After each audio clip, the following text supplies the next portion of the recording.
مفاہمت بے شک ہو سکتی ہیں، لیکن اگر آپ کے گھر میں چور آ جائے، گن پوائنٹ پہ آپ سے اپلائنسز، زیورات، سونا، نقدی لوٹ کے باہر نکل کے گلی میں بیٹھ کے کہو کہ اب آ جاؤ بات کر لو، کیا افہام و تفہیم کا راستہ ہے؟ تو انہوں نے تو ڈاکہ ڈالا ہے، اب ڈاکہ ڈال کے کہتے ہیں ہمارے ساتھ افہام و تفہیم کریں، اور پھر بھی اتنا یہ گزارا نہیں کر رہے ہیں کہ ہمارے لیڈر کو بھی پابند سلاسل رکھا ہے، وہ ڈاکہ ڈالا، پھر ریزرو سیٹوں پہ ڈاکہ ڈالا، پھر آئے دن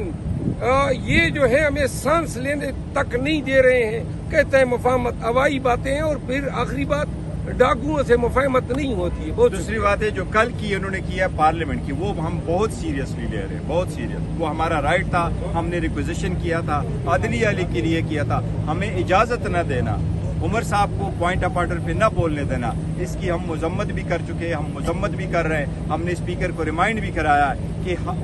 کسٹوڈین آف دا ہاؤس بنے، پارٹی کے ورکر نہ بنے۔ گور صاحب یہ بتائیے گا، آپ نے ہمیشہ کہا کہ اسٹیبلشمنٹ سے آپ مفاہمت چاہتے ہیں اور آپ معاملات کو ٹھیک کرنا چاہتے ہیں، لیکن خان صاحب کا جو جیل کا بیانیہ ہے وہ ہمیشہ اس کی نفی کرتے ہیں۔ نہیں دیکھو خان صاحب نے، میں عرض کروں، بتائیے گا آپ کا بیانیہ درست ہے؟ نہیں،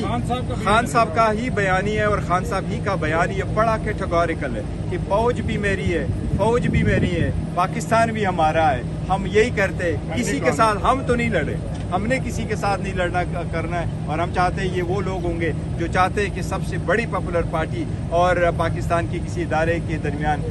جو ہے نا وہ ایسی مس انڈرسٹینڈنگ ہو جائے۔ Thank you so very much.